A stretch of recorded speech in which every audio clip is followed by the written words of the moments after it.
अस्सलाम वालेकुम। शेख सादी रहमतुल्लाह अलैह की एक हकायत पेश कर रहा हूँ जिसका उन्वान है दुनिया फ़ानी है। इस दुनिया से वफा की उम्मीद न रखना चाहिए। देखो, अल्लाह ताला के नबी सुलेमान अलैहिस्सलाम का तख्त हवा पर चलता था। आखिर कहाँ गए सुलेमान अलैहिस्सलाम और कहाँ गया उनका तख्त? वह बरकत वो शख्स है जो समझ गया और इंसाफ कर गया। वो बादशाह दौलत की गेंद ले गया जो मखलूक के आराम की फिक्र में रहा। वही काम आया जो मखलूक के खर्च कर गया, न कि वो जो जमा करके छोड़ गया। इस हकायत में सबक यह है कि दुनिया बेवफा है और इंतहाई नाकाबिल एतबार। इससे वही फायदा उठाएगा जो मखलूक खुदा को राहत और आराम पहुंचाएगा।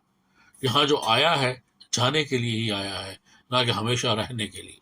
ये ऐसी अटल हकीकत है जिसको मोमिन और काफिर सब मानते हैं।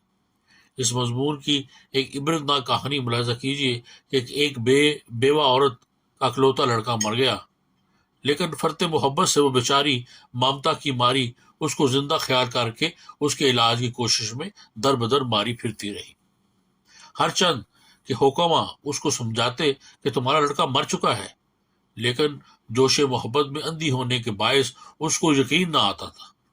आखिरकार लोग उसको महात्मा बुद्ध के पास ले गए कि शायद वो अपने तदब्बर और दानाई से इस औरत को समझा सके।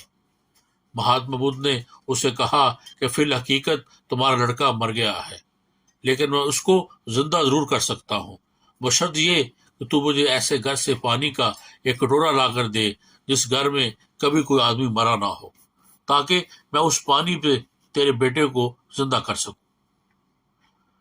यानी मैं उस पानी पर मंतर फूंकूं और तेरे बेटे को जिंदा कर सकूं। उस औरत ने पानी हासिल करने के लिए तमाम शहर छान मारा, लेकिन कोई घर ऐसा ना मिला जिसमें कोई ना मरा हो।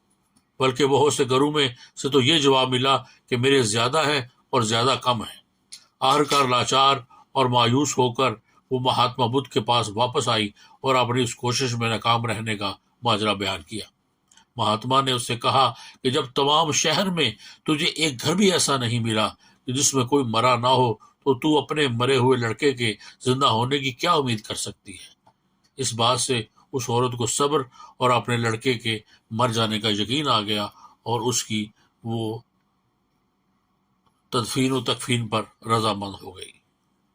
तो दुनिया से है सबने जाना एक दिन, कब्र में होगा ठिकाना एक दिन, अपना गफलत में गनवाना एक दिन, वो खुदा को है दिखाना।